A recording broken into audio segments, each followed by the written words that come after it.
Wanted to make some more videos about homelessness, about some new evidence that I don't know what's going on in the background scenes when I'm going to talk about this particular type of subject. New evidence and new theories that could possibly, whoever it is that can look into for the defense of my dead sister and these white supremacists, and how all the faggots and gays and transgenders are doing this and teams against my family and me. Regardless, it's all against me. But, and I know it's against family members.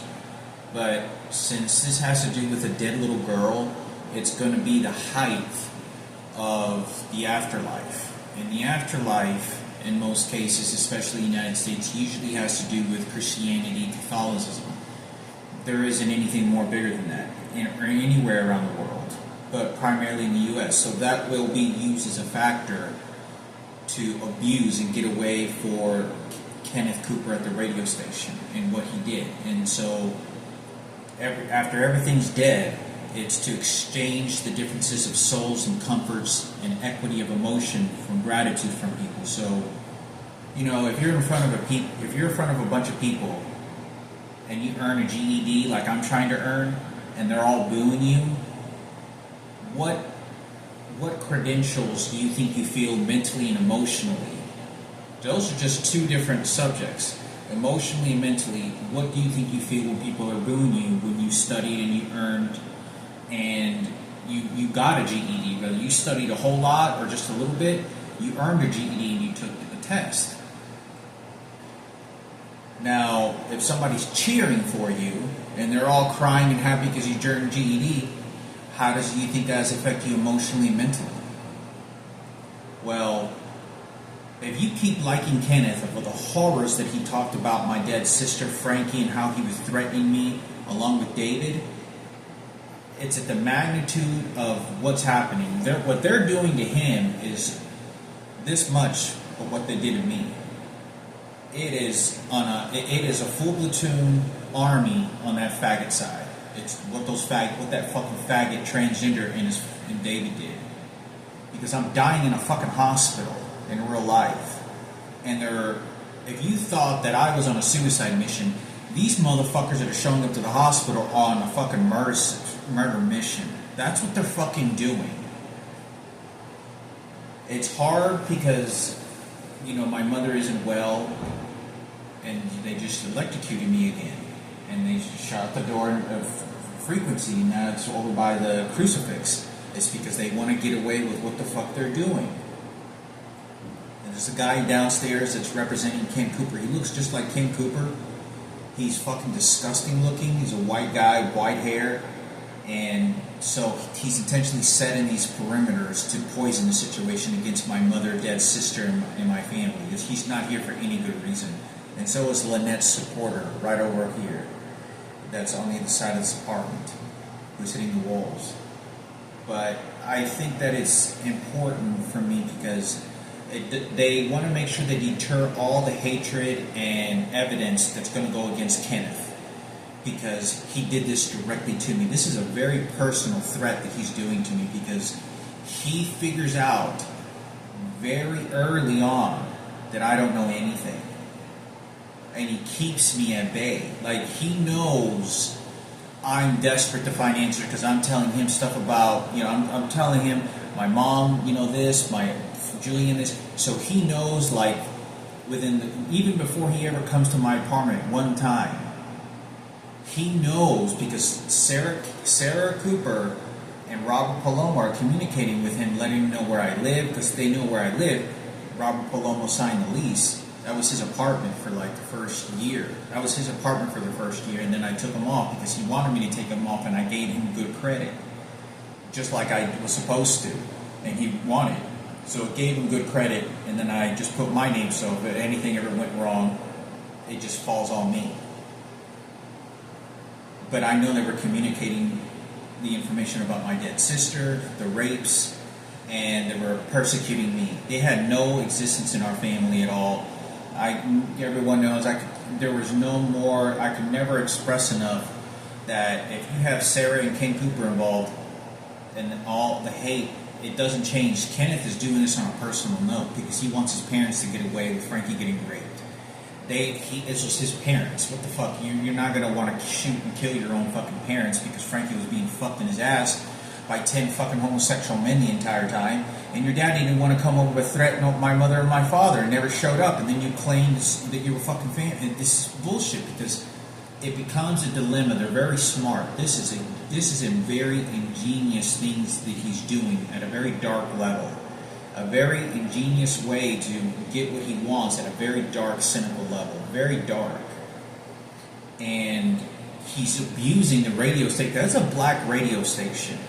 That's an all-black radio station. Everybody knows racism falls on us, primarily on the blacks. But I have nothing to do with them. I don't work there, nothing. But if you're going there and you're some white boy with a detective police officer, and you're promoting that shit on the radio, that's what you fucking did. And he's using the police officers because the police officers are coming and threatening me because they have to keep him in power. They have to keep him as the voice of Ken Cooper, remember? And then he's going to get his fucking money. So I think it's important for me to say something because, there's a lot of things that I think are going on. I could be wrong on a few of these situations. I'm about 90%, 95% keen, 100% I know is the truth. And one of the only things that I know that when I say what I think I don't know could be wrong, is to say, maybe my biological father is dead, or maybe Bruce is still alive.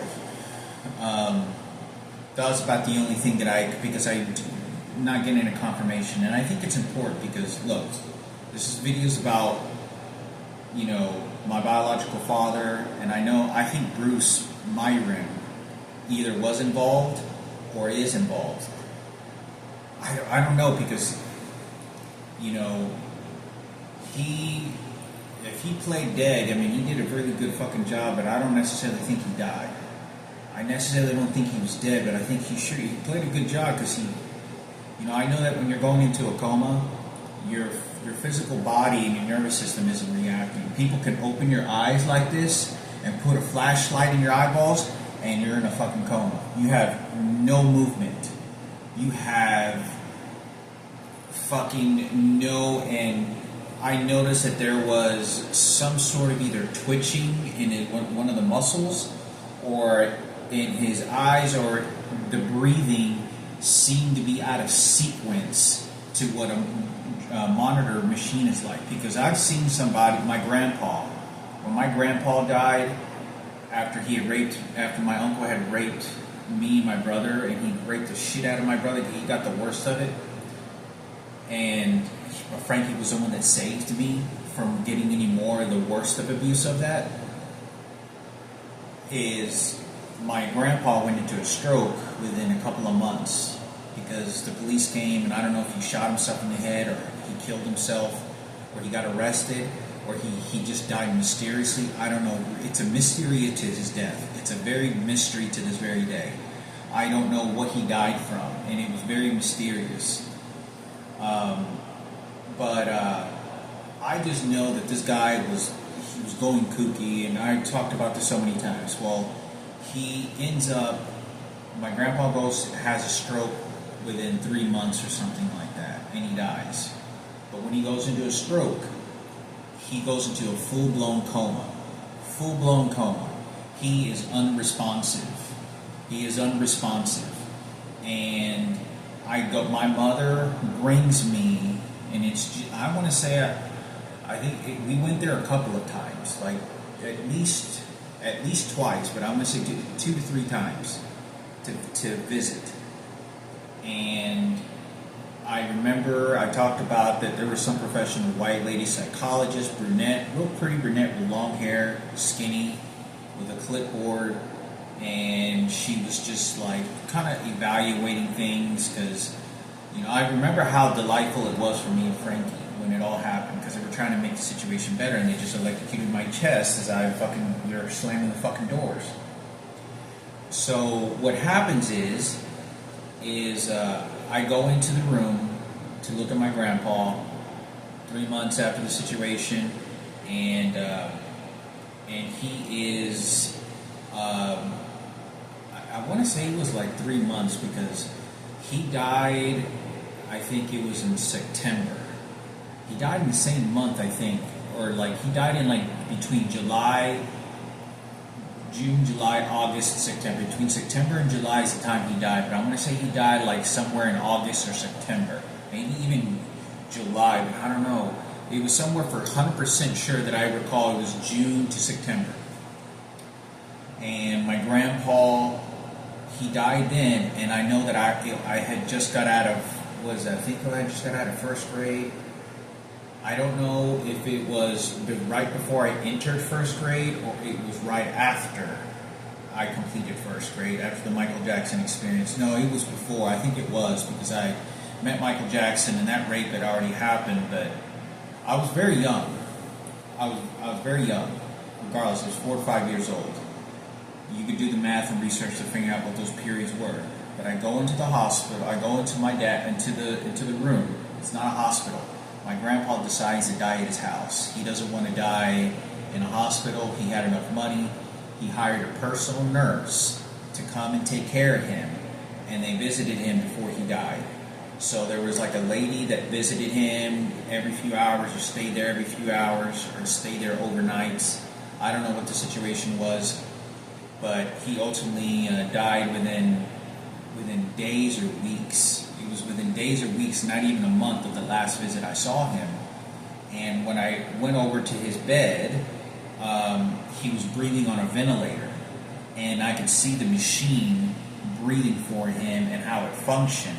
I was very young. It's hard. That's the only time I've ever seen a real life coma, where you can pull the eyeballs, you can pull the eyelids and eyes and flash the light, and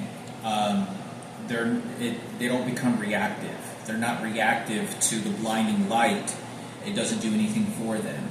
So that's one of the ways that they can tell there's brain activity, or some other ways of that. Now, when I looked at Bruce, and I've seen a lot of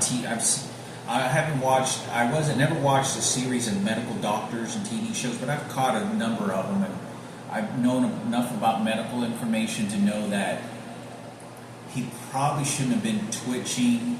He wasn't twitching, but I saw some kind of muscle movement, I think, in his arm, or like some pivoting, or in the chest, how he seemed to have some sort of control in that. And it was very hard to detect, but anyway, because I knew Michael was probably going to be on their way. So, and I just can't trust the situation. So I knew something's bad is really happening. So, and sure enough, Michael threatened me inside the hospital, and then he threatened me at the funeral home, wanted to fight. And he wanted to fight inside the hospital, and he wanted to fight. I know exactly that vibe. He wanted to fight. He wanted to just, I'm going to beat your ass like I'm your daddy. That's exactly how his mentality is. And not just like I'm your daddy, like I'm your boss, I beat your ass. I'm your boss, I tell you what you can and cannot have. That's how he's always had his attitude toward me since the very beginning, when he gets angry and aggressive. Because he's gotten away with so much criminal activity, and he's gotten away with so much shit and drugs and shit, that it's given him always that confidence that he can get away with anything he wants, because all he has to do is pay money to his lawyer and get away with whatever he wants. So I think it's important for me because, you know, my assumptions is I think Michael Rossiter went to prison. I think they finally sent him to prison, but I think they gave him like a year or 6 months or some shit. And I guarantee you it was a cakewalk. I guarantee you it was a bunch of bullshit cakewalk. Because when you're that famous and you all this notoriety, the president and all this other shit's going on, what they're going to do is they're going to contact this fat ass piece of shit over here that's representing Michael Rossiter. He's already demonstrating, as you know, the community room, as it looks like a jailhouse, to sort of integrate the idea that don't worry, I'm going to keep you safe. You're Michael, you're white power, and it's exactly that. They do with all celebrities, and I think he went to prison. You know, in my opinion, I think he did it to himself. I don't think it's not like justice finally served for what he did or tried to do to me or anyone else. He just didn't give a shit, in my opinion. He feels too confident over the fucking any law, and he just doesn't give a shit about people a lot of times, to the point where I think that he started breaking the law and getting away with so much outrageous shit throughout so much periods of time. And even when he got caught basically being expunged in a lot of cases and still getting like, he should have gone to prison, but he got like 10 years of probation instead. He was just getting away with anything he wanted. But anyway, I look at Bruce, and it's just something that didn't seem right. I don't know. And I was genuine to the ideas of just to say my last final words. But I have to be careful because I ain't going to trust any of this shit. I think something happened bad. And sure enough, this is before I really thought anything happened to Frankie. And I don't blame, let me tell you, I don't blame any guilt against Bruce, because Bruce, in my opinion, he had, like, among the other friends that I had, he had a good, strong moral, a little bit of a moral understanding better than I think that a lot of other people did. And the reason I say that is because, you know, he was older than me when I was 16, and we went to raves with Robert Girardi. We all did drugs, but he had a sense of, like, he was like an alpha male. Like, he had a sense of to watch out for all of us. You know, like, things were dangerous, because he hung around Jesse. Really, he knew a lot of shit about Jesse that I didn't. He knew a lot more shit that I knew than I didn't know about Jesse. And, you know, and it was wild. It was crazy, because I talked about that, you know, when I went to the funeral, Bruce's funeral, I was sitting there and I looked to my left, and we had been sitting there for maybe 10 minutes, I think, and Susie shows up. Yes, Susie Kelly. She shows up, and she's right by, and she has this brilliant smile, like she's such a pretty girl. She's one of just beautiful face, beautiful, cutest face in the world, right? Any guy would, you know, she's a heartbreaker, you know, and whatever. She has to make her own life. I wish her the best. And, but I saw her, and she didn't come sit down. She just looked over at me, and she was kind of looked at a few other people, but she came and looked at me and just stood by the funeral home, and then smiled, and didn't even walk inside where all the chairs were. And then she just left. So she stood there for like 15 seconds, 30 seconds at most, and then just left. And I looked back, and I just looked at it, and it was her, and she was just smiling.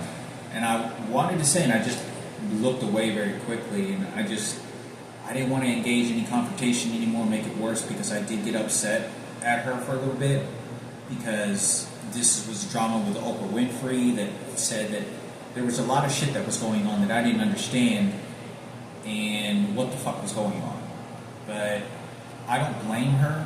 I think, honestly, she's always been a good person. There was just too many people. I know she's a genuinely a good-hearted person, you know, and I honestly hope the best for her, because my family's not going to bring anything good to your life. And it's better that you get into a safe zone, real good safe zone, because my family, especially my mother's twins, and now that my mother has dementia, they're going to want to harm you. They're going to send the very nasty guys. They're going to train you. They're going to try to sell you. They're going to try to do things that you normally wouldn't have happened or gotten in your life, because they think you may have some participation in something, and it's become very bad. So, in my opinion, what I have to say about this is, she left and I never saw her again. So, Michael wanted to fight. We were going to fight. Bruce's ashes were literally on the counter, like on the fucking podium. And when I walked, he had his fist closed, and we were going to fight. Like, we were this close that we were going to fight. And he threatened me like, "Oh no, that's my dead body. Oh no, you don't know who he is." And that's how he was. If he's doing this at a cemetery with a dead body and a full group of people to do that, what do you think he did in my house? Now you see who the fucking thief is? So everyone's gonna, he's a faggot, he's one of the gays, and they're all gonna want to protect him and all this other shit. It's not gonna change.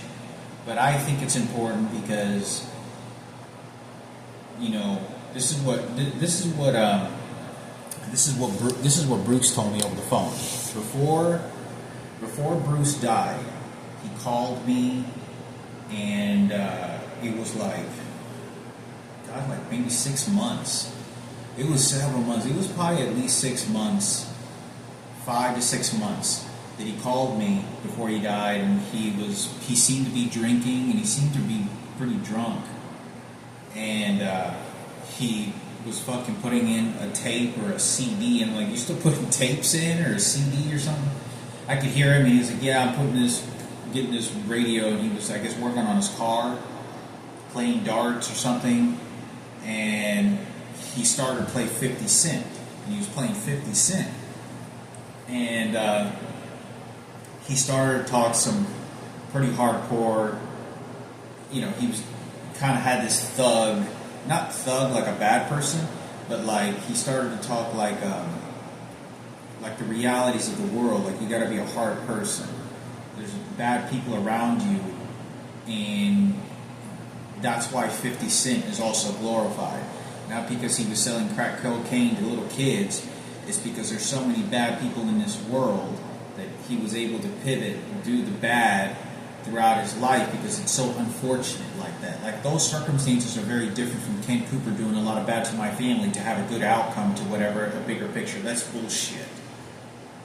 That is a white supremacist motherfucker right there, and that's a faggot and a secrecy of their life with Kenneth. Kenneth is a head person that's doing this, but I think it's important because whenever he called me, I talked to him for 20 minutes, I think. 20, 30 minutes at most.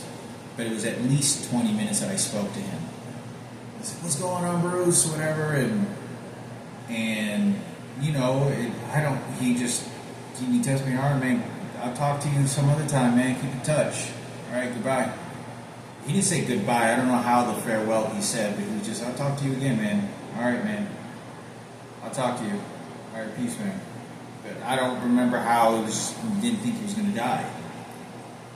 But when I talked to him, I want to say that it was like a couple of months before that, or like 8 or months before that, he told me, and I asked him, because I know Bruce got a degree. He got a degree. He has like not a degree, like a degree. I don't know what they call them, but it's like an award or like a degree or a certificate. He went to school.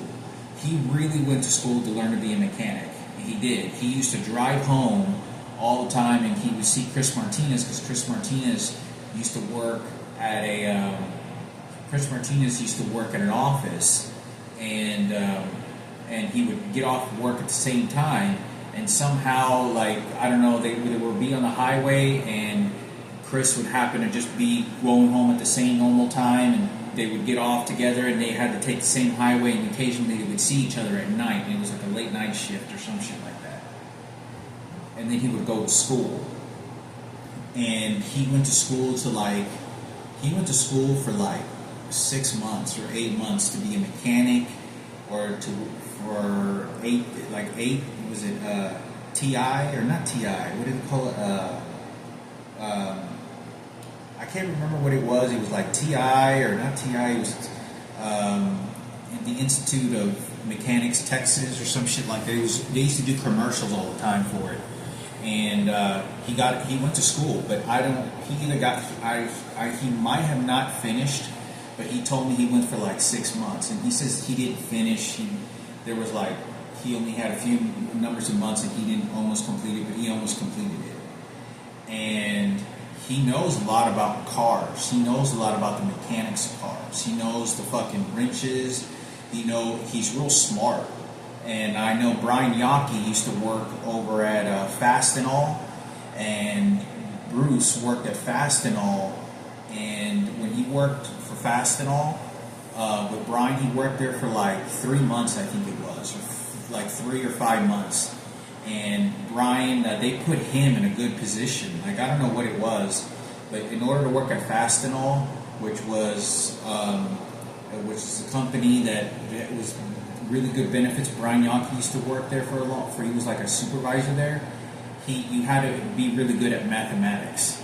It was one of the jobs you had to be really good to get a job there, because they give you like a math test, and you knew it was pretty fucking. I've never been to any place that gave you, and Bruce was able to pass that shit. So Bruce ended up working there, and they put him in a position where it had to do with a lot of matrix mechanical altitude, pretty sophisticated.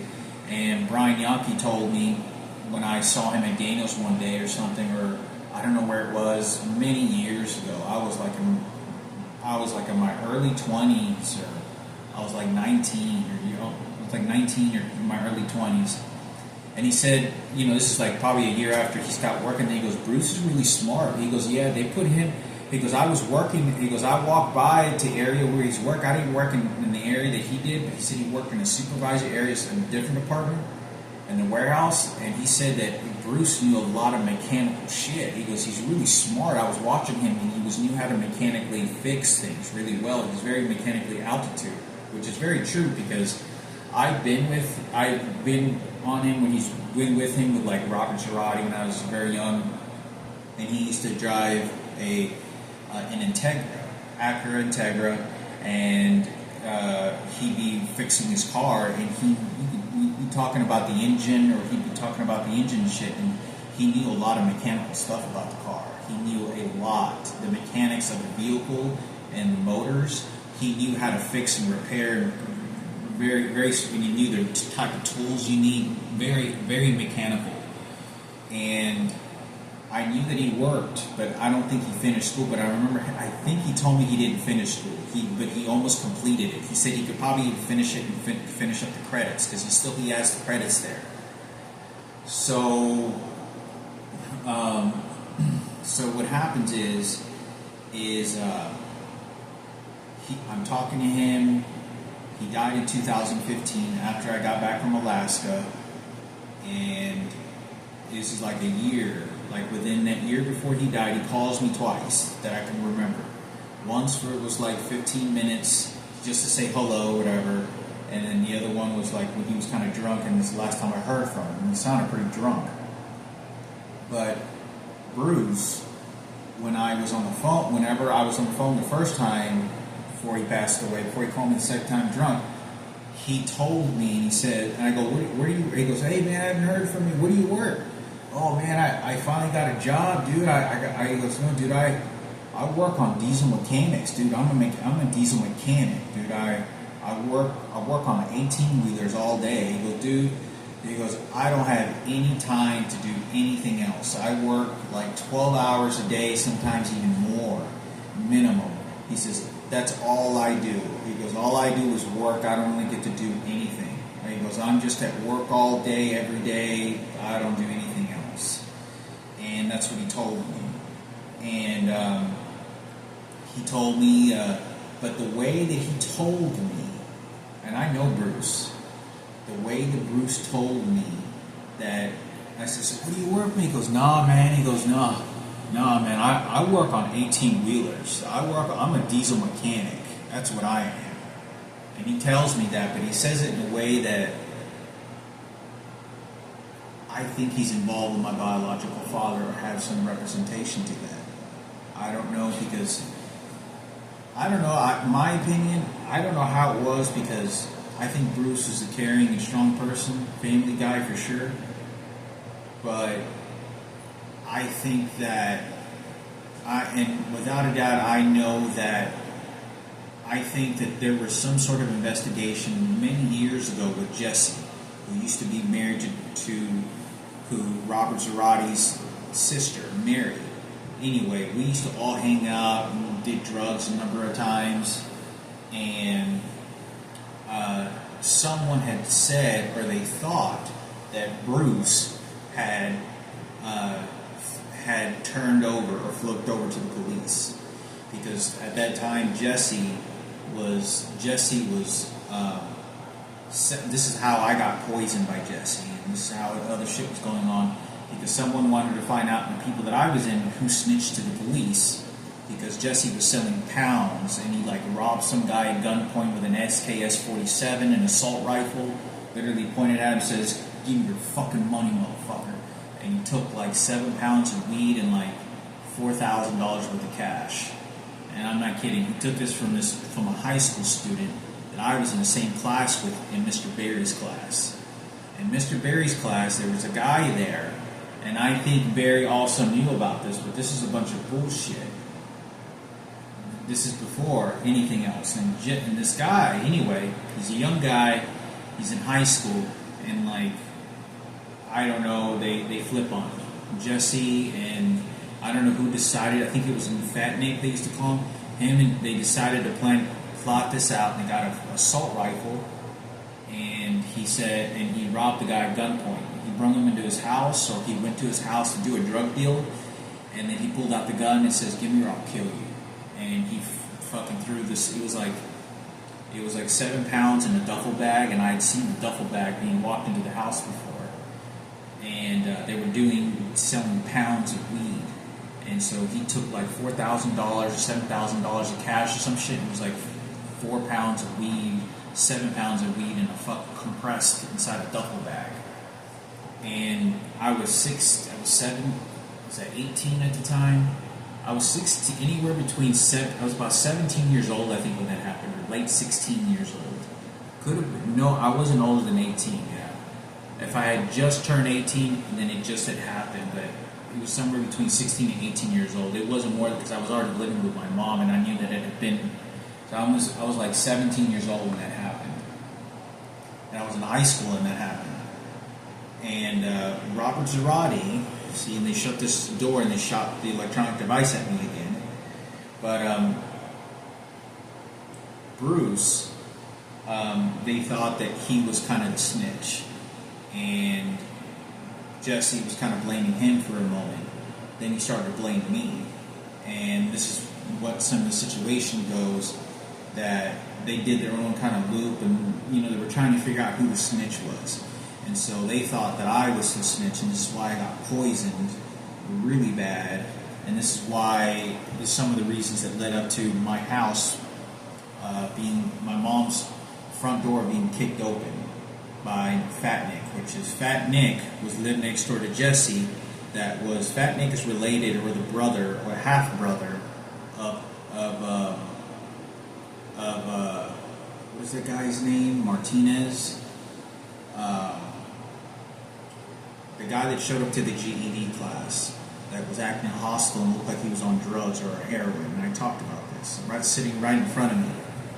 Well, that guy is related to Fat Nick. He's like, that's his half brother. He looks just like him, or he's his cousin. I mean, he looks just like him. I don't think it's his cousin. I think it's his half brother.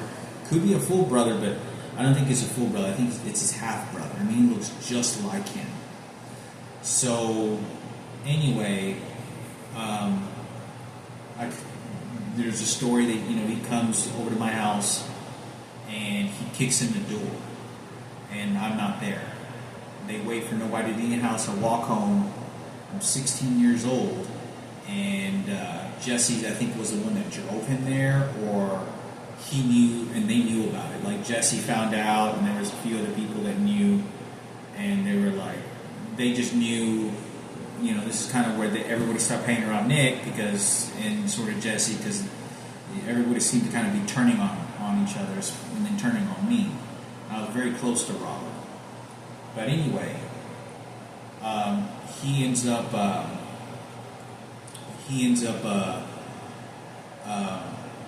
Bruce has an association. So I know that there's something that he could have gone to the informants to try to protect us, and I think that was the case, because I think Jesse was involved. Jesse had a mentality to get involved with some really dangerous people, man. And I say, man, he was not scared and found to approach somebody that was decapitating fucking people's head in cartel and real life murders. Like, I'm not kidding. He had paperwork. He had a newspaper that had, like, I don't know where he got this, and he had some photos of a dead murder that was plotted, and that was plotted against somebody in a drug cartel. And there were some drug cartel members from Mexico that worked for the cartel that were hitmen. They were murderers. They were mass murderers. This guy would go and you pay him some money and he would kill the people you wanted. He would target them. He would try to be your friend, or he would go to a party and this guy would scope you out. He was a hitman. He'd kill you. And I talked about this many years ago on playing cards, and I saw this hitman. Well, this hitman, one of them was from Mexico. They had no papers. You didn't even know that they were roaming around. They didn't have a license. They didn't have a social security card. They didn't have a green card. They were fucking from Mexico, and they came over here, and they were hitmen. And somebody was paying them financial money to buy and get things, anything that they wanted. So what happens is I knew that he was hanging around some dangerous people. I talked about me going to the Freddy Krueger's house, and it was just dangerous. I talked about, he had a way that this is not a Marine willing to kill people and make some ballsy. No, this was almost kind of like jumping into a place where you knew you were going to die. You just want to have an excitement dying for it and get a story to tell everyone that you died in a gun shootout with a mafia. Like, that's, you're going to die, and it was almost kind of like suicide. It was almost kind of like it was just too crazy. Like, and you're not getting, this isn't really about money. I think this is about excitement. And so I knew he and Bruce knew this. Bruce even told me, and I knew Jesse very well. I knew the family in and out really well, like ways that even Bruce did. And Bruce told me, because he started to get close to Jesse, and he goes, yeah, man, he goes, Jesse's fucking crazy. He's doing some crazy shit. And so that was kind of the situation. But this is why I suggested I think that Bruce, and I know that Bruce had a consciousness, because Bruce, when Bruce was involved with minor drugs, or he was trying to get off drugs or didn't want to be on drugs, he was hanging around Michael, and he got tired of Michael Rossiter, because Michael Rossiter, he kept on suckering him to fucking drive him around all throughout the city and do drug deals. And Michael's one of the most masterminded manipulators to get you to do things. He can get people to do things that he wants. That's how he's always functioned. He likes getting people to do and forcing them to do exactly what he says and what he wants. And he's always been like that. Since I've always known, he's always been like that. And it's not for the good. It's just him getting a profitable gain, personal, and it's very selfish. But the manipulative way that he does it wasn't through empathy, in the way that you think that it is when, or like a cute face does to his mom to get something out of it. It's none of that. But I think it's important for me to talk about, because I know that Bruce didn't want to hang around Michael because he was doing such hard drugs at the time. After I kicked him out and didn't want to be around him, he didn't go into Bruce, and then he got tired. He was talking real mad, like he was planning to murder me. Like Michael Rossiter was planning to murder me, and he was telling Bruce this, and then Bruce would tell me this.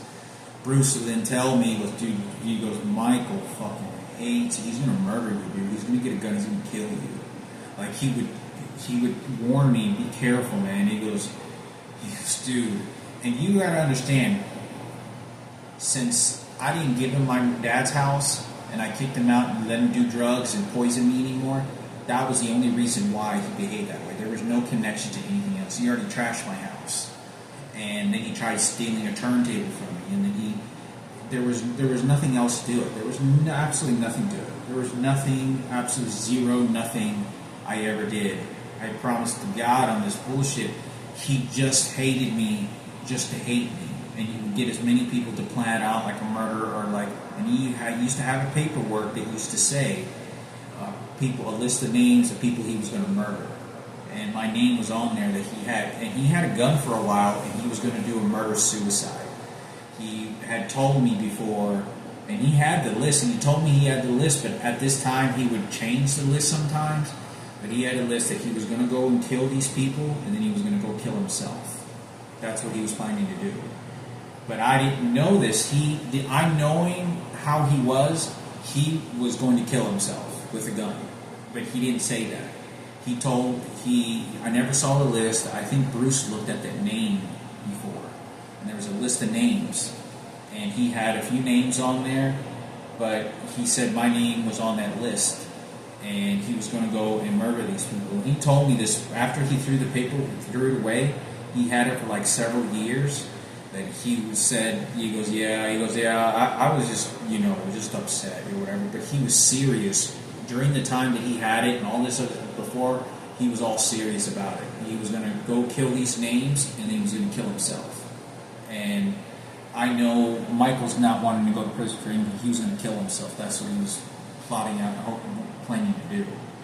And I thought it was always kind of crazy, and I always knew it was kind of crazy to be around that because he was openly willing to say something about it. And I just would kind of look at him like, and you have to kind of play it off with him because, obviously you're not telling me this because you would actually want to do it because what makes you think that but anyway, I know Bruce, I think, saw the list of people he planned to kill at some point. And planned out murder. It was a murder-suicide that he was planning. But I just know that whenever I was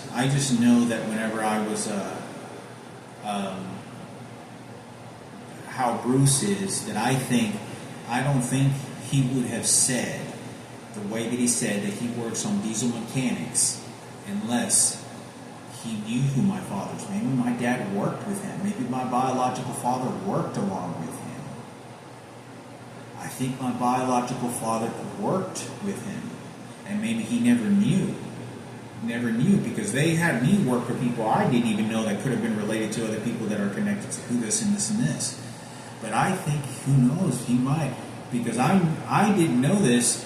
Because when I was 25 years old, I was told that my biological father, his name is Hector Phil, he was homeless for a period of time, and he was a mechanic. He worked on 18-wheelers. He was a driver, and he knew a little bit of the mechanics of the 18-wheelers. And when I first started to become homeless, when I was 30 years old, I was living with this guy named Marcus, who was real flamboyant and gay. He was a Jewish guy, but he told me, and I was working at he didn't tell me, I was living at his house, and I worked to a temp agency in Farmers Branch, and there was a company I worked for, and they would hire me at these companies by a certain type of job description. It was just weird. Like, I got on this 18-wheeler, and I was helping an 18-wheeler, a U-Haul truck. And so I was dropping off all these printers, and I was dropping off all these hundreds of printers. We'd load them up, roll them on the 18-wheelers and the U-Haul trucks, jam-packed on pallets, and wrap them up with plastic, and then we put them in a warehouse and line them up with a different series of printers and all these different kinds of printers. And we would just make deliveries all day. And they put me in those kind of environments because my biological father did. I believe that my biological father, I don't know if he's still alive, and if I think he died, I don't think I would have been told. And but whether he's alive or not, the way that Bruce told me over the phone, like, I just know how he is. Like, he sounded really confident. Like, he was like he just sounded really confident. Like, he's sure of himself when he said that. And he doesn't sound like that. He said it in a way that was like, no, I'll work on 18-wheelers. And he just said it in a way that it didn't correlate with the emotion, it didn't correlate with what was going on, it didn't make any sense. So, the way that he was, it had something to do with something in the background. Because I never had problems with Bruce, other than there was a time when he kicked in the back of my door. He didn't kick in my back of my door. Michael Rossiter broke into the house, and then Bruce followed along. And I talked about, I wouldn't open the door for them, so they decided to break in. Michael Rossiter decided to break into my house, and that's what he did. But I do know that, I don't know what Michael told him, but I stood right by the back door to see if they were going to break in, and they did. And when they broke in, it wasn't Bruce, it was Michael. Bruce didn't follow right after, and Bruce then looked. He looked at him. He looked at me like, what? Like, he looked at me. And he was like, and he's like, and he looked over at Michael like, shit, not like shit. We broke into his house. He caught us. He was following along with Michael, and I could hear them talking like Michael was bossing him and ordering around, because he did that to all of us. You do what I say, you like what I like, and you do it because this is, or else you're going to get it, or I'm going to pump you around or manipulate you. So I think it's important for me to talk about this because apparently Bruce died.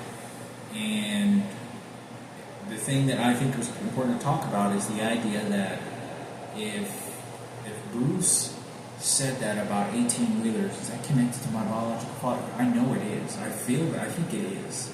I think somehow it's connected. It's just not that. It's something else that's connected to that. So I think it's important for me to be able to talk about this because I never know what the fuck's going on. I just know that things are not going to work out in my favor. I think my Uncle Chito, apparently he got murdered or killed. I think he's still alive, but, for the moment I thought he faked his death too, but apparently he is dead. It's very confusing to me because there's so much information I haven't put on video to say that, he told me he was going to be a transgender, cut off his dick, but he smoked weed, and he got along with my mom, and he got along with my dad, gave him some liquor, and put him in his drink, got my dad drunk when he was 80 years old, like a year before he died. It's a lot of crazy shit that was going on. And he wasn't a bad person necessarily, but I do remember that my Uncle Chito, he had a way of wanting to be dangerous for fun, dangerous, crazy shit. He probably wouldn't have too much of a problem working with cartel, but I just know that if I was told that he died, then it could be related to how my Uncle Beto, it's his brother that died. So how does this correlate with Frank, something bad happening to Frankie? How does this happen? Something bad happening to Frankie? Well, you have to fix the emotional structures of what happened to Frankie, my mom, and all these rapes, because they want to make sure Kenneth Cooper is going to get what he wants and he's going to be treasured. That's the number one goal. They want to help treasure Michael Rossiter. They're going to want to treasure, because all these are faggots and these are discussing homosexuals, and they're just fighting out for themselves and their own family. They don't give a fuck about anything else. And they want to collect the money off the dead little girl. They know how to do it.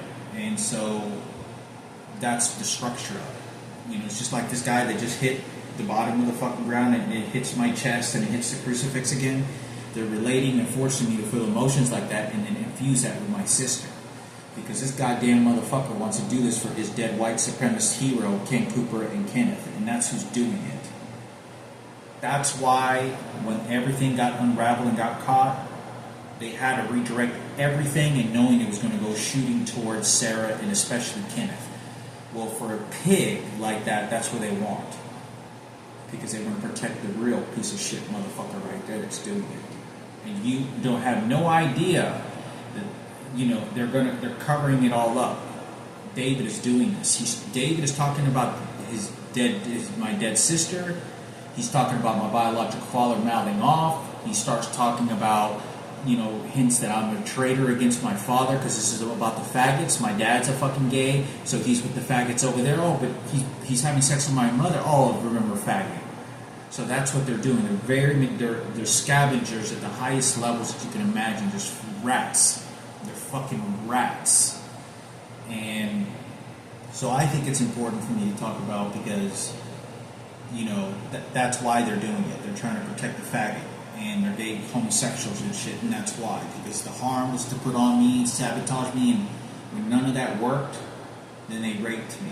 When none of that worked, keep me busy, throw me to the streets. They're comfortable. They're not getting 100 fucking people attacking them.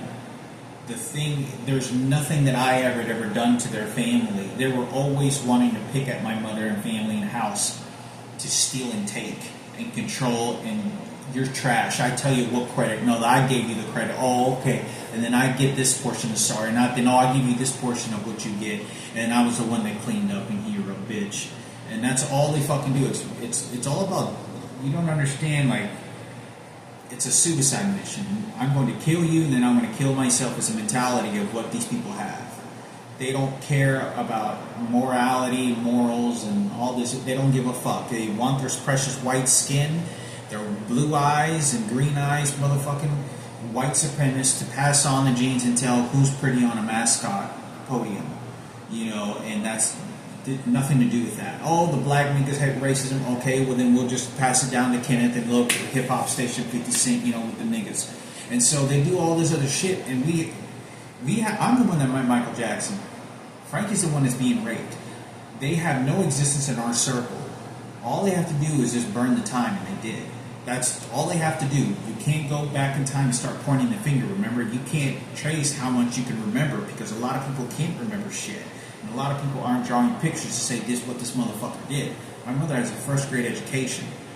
My mother ran over by a forklift. What the fuck can she remember? Oh, I'm going to tell you Kino for not sending out the beat for the faggot and transgender for Lynette. And they just keep doing that, and they're not going to stop. They're going to look at some homeless person on the streets without missing legs. Okay, you see, you can be like that. You see, now Jesus Christ. You see how Jesus was? Yeah, you see Jesus right there. You go, you're right there, Jesus. These motherfuckers but it's to steal and take everything from my mother. And it's so vindictive and so penetrating the way that he's doing. The entire time that he does come to my house, there's just something that's something that's suspicious. It's nothing. It's just there's something that he knows. He knows, because I did discuss this. He says, I asked him, I said, why do your mom and my mom never really got along very well? And he knew that, and he didn't know it very well because his mom was feeding him goddamn money and then coming and threatening me what I can and cannot have with what girl. So, and he already sold me for sex with Raquel, because that's Head Crack's sister. So I think it's important for me to talk about, because hopefully this information can be very beneficial to the people that are watching this video, and kind of correlate a story to this, because there's people that are smarter than me. But I do know that at the end of the day, Frankie was having his ass raped beyond anything you can imagine for the profit remains of Kenneth and Ken Cooper and Sarah. And they knew it the second they walked into our house, and they're lying. They're lying. I saw them. They did this in front of my father. They did this in front of my mother. They continue to do it whenever my dad committed suicide. It was not to protect. It was to say, you don't know better, bitch. This is Sarah Cooper at the police department. And I'm just going to ruin and take everything and then tell everybody it was because it wasn't because of Michael Jackson. It's because she had a fucking big heart bullshit. And it was nothing. It was nothing kind words that she was vocally saying to my mother over the phone and in person. It was all about threatening you and pointing the finger at you. That's all it was. And so, like I said, it's the mom. My mom had her kids suffer death, rape, and then Sarah Cooper says, no, she belongs to Jesus Christ. No, she belongs to the angels of Jesus Christ, and then she made the church. And then she starts energetically behaving in actions. Oh no, she takes ownership of the dead girl. She just, Sarah Cooper, no, and then I tell you, you don't get to have, no. And so she just wants ownership of the dead girl. My dead real sister. This bitch was never a part of scumming my mother. This little dead girl, my sister, Marissa or Miranda, whatever you want to call her, would have not liked Sarah Cooper and Ken Cooper and Kenneth not doing that to my mother. But you're going to say a faggot story and a white supremacist story to say that no, you're going to change and that's what you're going to make it into. But that's my blood that's dying over there and died. That's my biological father's daughter, and that's my mom's daughter, not your fucking trophy. And that's exactly what happened. Because you go through your whole life, and then when it's time to throw the dead body at somebody, they want to throw the garbage at me. And they're going to throw the worthless bones and fucking trash at me. You see, and then you feel emotion for Jesus Christ. You see how that works? No, I'm not blaming on the president. And they're taking those actions. They don't care.